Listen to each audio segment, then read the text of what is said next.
Good day everyone. I am Ilamina Barbalda together with my partner, Mary Ligala, and we are going to tackle footwear and equipment. But first, Mr. Harold will be the one who will lead the prayer.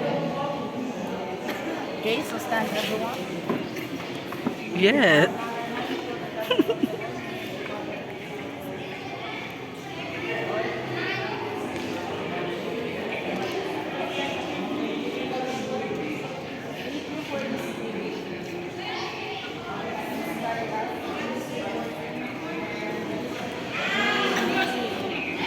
Gain the knowledge that we need for this lesson and lead us in to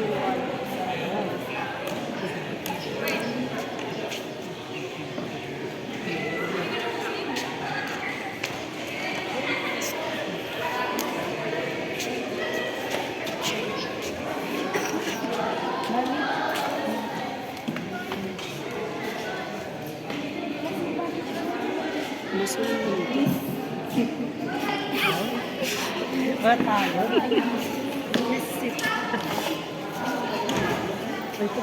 So before we start our discussion, we'll have an activity first. When I say are you ready to bet, we are going to discuss I answer. Are you ready?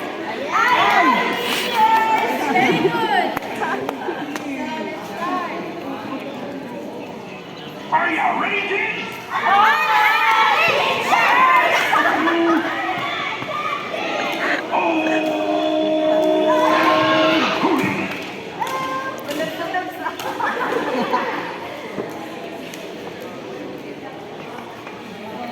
Before we start, we're going to have a little background on our topic. So according to Edison Garden, 2024, participation in sport and physical activity involves injuries often due to improper footwear and activity.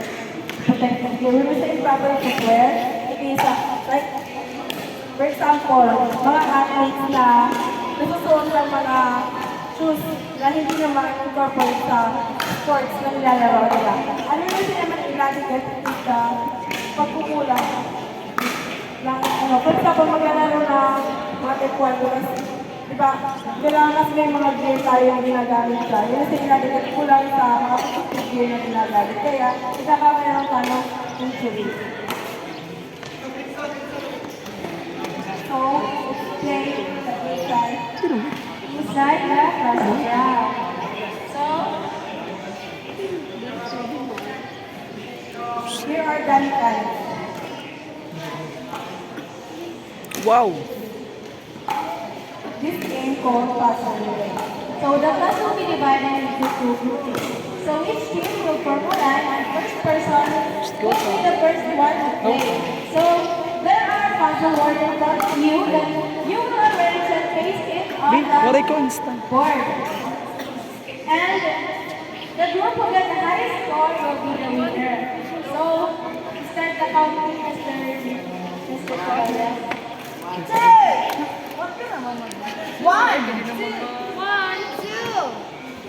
Pero what ito? Ari dito. Adi. Para decision. Again. Oh, doon lang.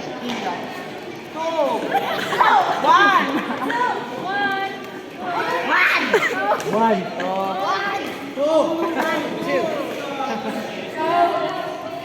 Group one, please.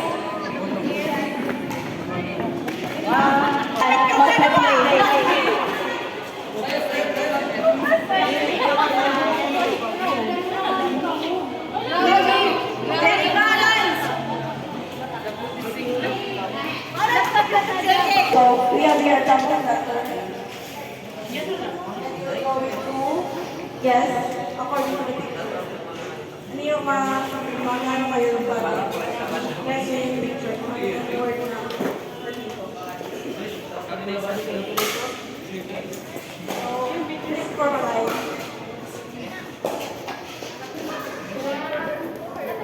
Look at the first representative.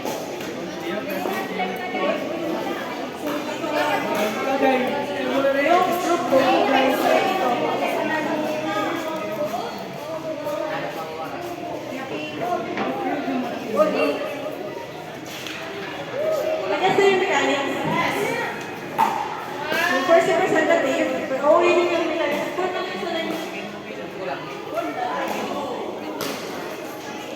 yung first na representative will going to guess the word the double that is there. According to the pictures na naka-paste sa board. Okay, one. So out of three, go. I have let him to see. Absorbing the yellow and porous is he. Not for nonsense, be something you wish. Then drop on the deck and float like a fish. Ready, SpongeBob SquarePants, SpongeBob SquarePants, SpongeBob SquarePants, SpongeBob SquarePants.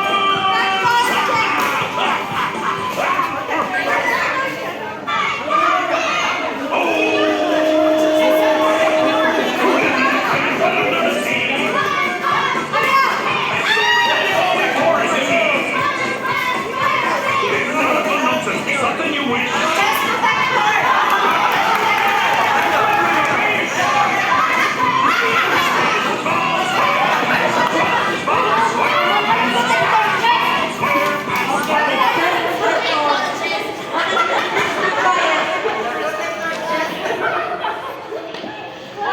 Since yung group 1, nakuha nila yung word na dapat nag-correspond sa picture. So group 2, what is for you? Ano yung, ano, the importance of chest protectors? The protectors, ano na yung mag-answer lang? So, protect our chest. Four.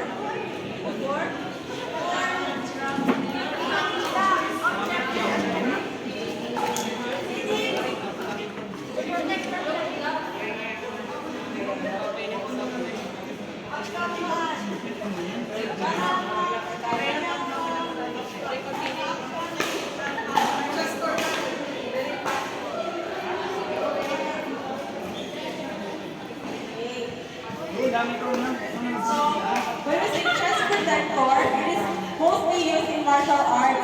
Yung mga, when we say martial arts, yung mga combat games, or for example, taekwondo, judo, yung kickboxing, mga gano'n.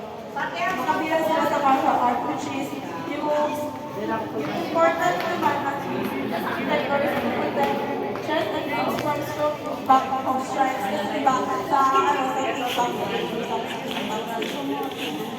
kailangan natin ng mga ears. For example, ito yung ano, example na chest protector. It will help to protect our chest from the strength marinisip natin sa different martial arts games. The second one naman. Next picture.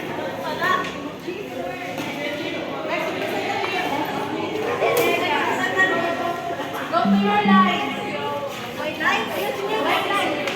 Next. White line. White line na nagpinsilin.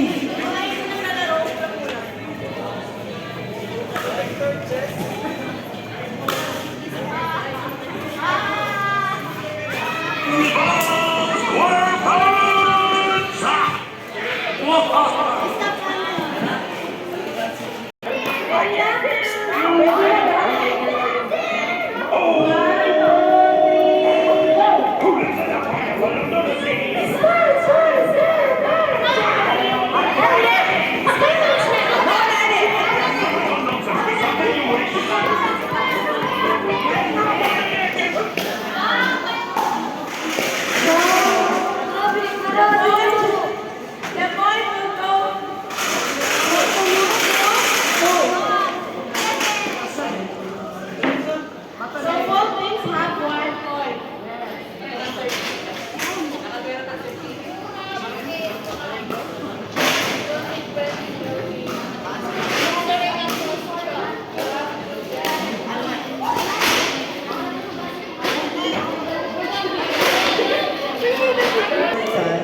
gain 2 more.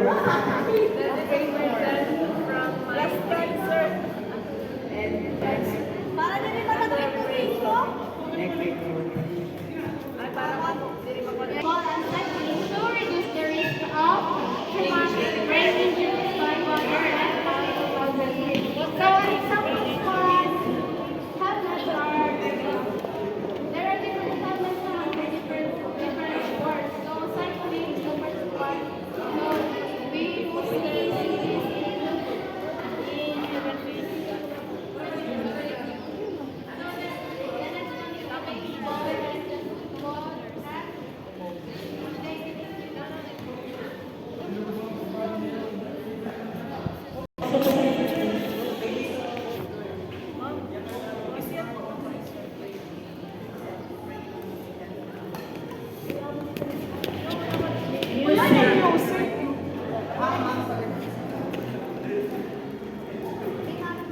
Are you ready, kids? I can't hear you.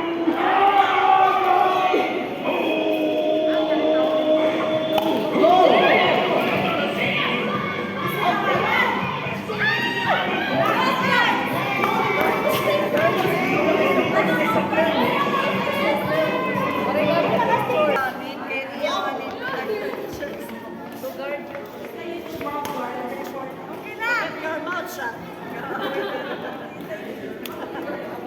So, the use of mouth guard is when if you hold someone, it guards your mouth.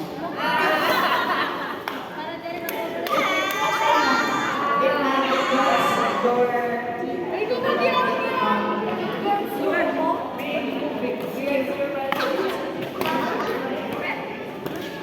Okay, so mouth guard is very essential. For example, yung mga event ng mga boxing, they use mouth guard to protect their teeth from injury. Or hindi lang ano, kapag naman yung food na yung senior pero protected. 21, mouth guards help to prevent dental injuries in contact of sports. And next activity, football, wrestling, and basketball. Hindi lang yung mga martial arts yung gumagamit ng mouth guard, hindi yung mga nagbabasketball. And for the boxing, iba-iba yun ah. Nakakasama yung mouth guard, hindi isa lang.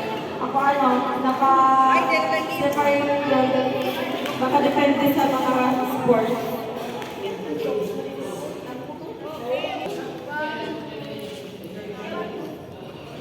Are you ready, kids? I can't hear you.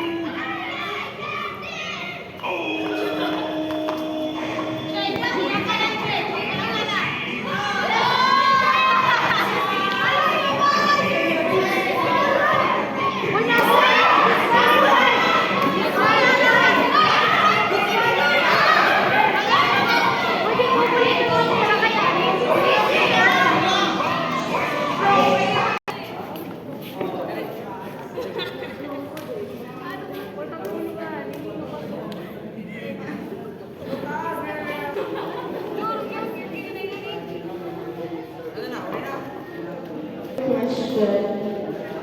What is the use of eye protection and its relevance to footwear and safety too?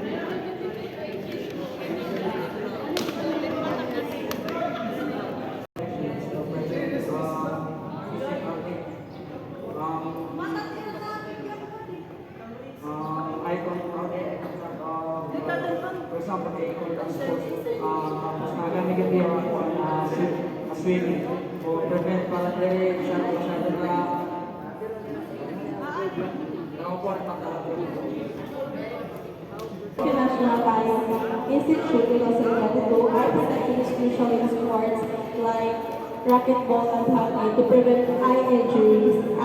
Ano kasi yung eye injuries kasi? I mean yung mga eye protection nakadepende din yun sa mga event.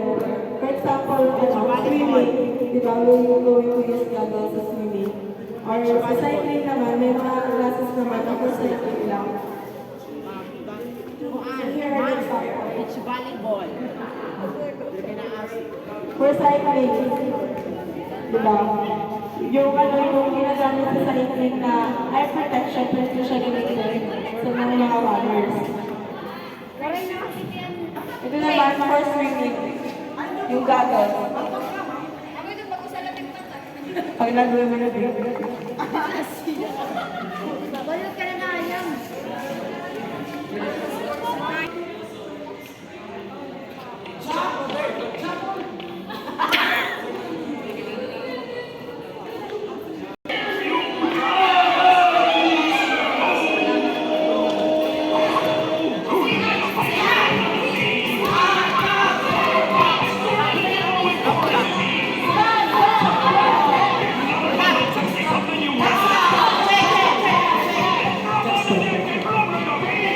Okay, the correct answer.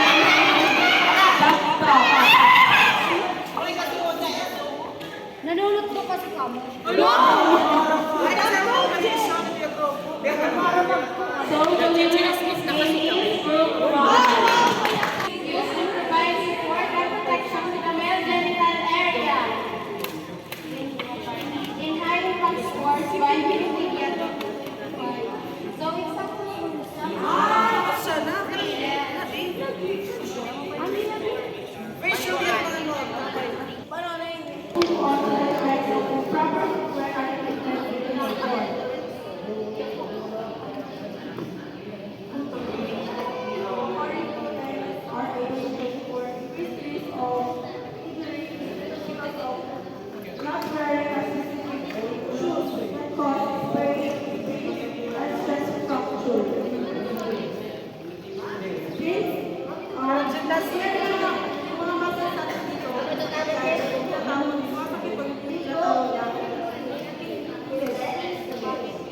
So the second effect of property is joint and muscle strain. So improper footwear lets the cushioning and arm support by American sport racing predictably. So, di ba pag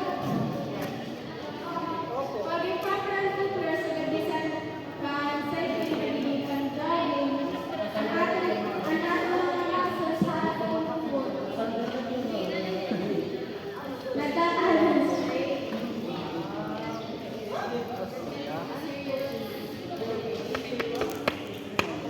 Dito sa stability and performance, shows different, more critical goals in the stability. Pag ano kasi pag tayo hindi nakakapit yung footwear natin na sinusunod, nakakapit ulit siya performance.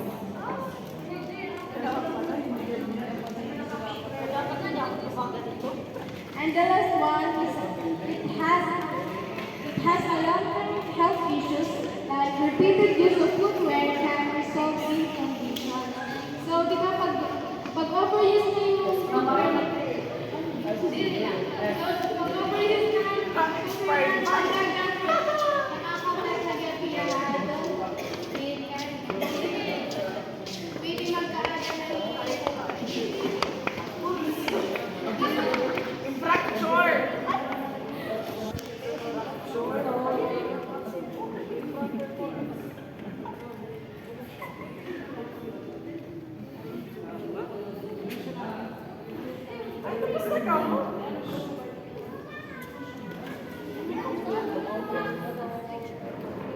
Improper footwear. Our field because we have to our athletes or business students to use proper footwear and equipment in different sports to prevent injuries and prevent health issues.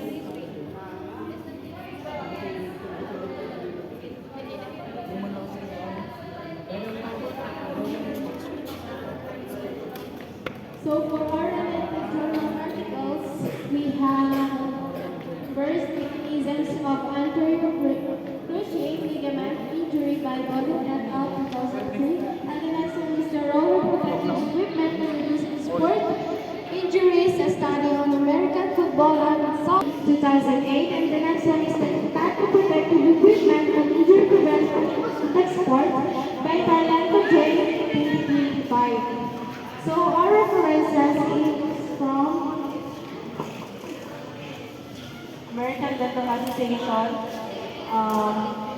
catastrophic sport injuries, social prevention, ultimate black fitness performance, and protecting your eyes in sport and recreation.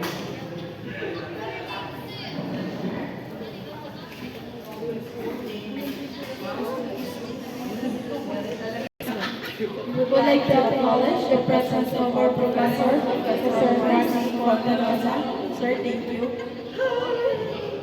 So, questions, clarifications? Anyone? None, ma'am. Okay, thank you for your cooperation. Goodbye. Bye, ma'am. Bye.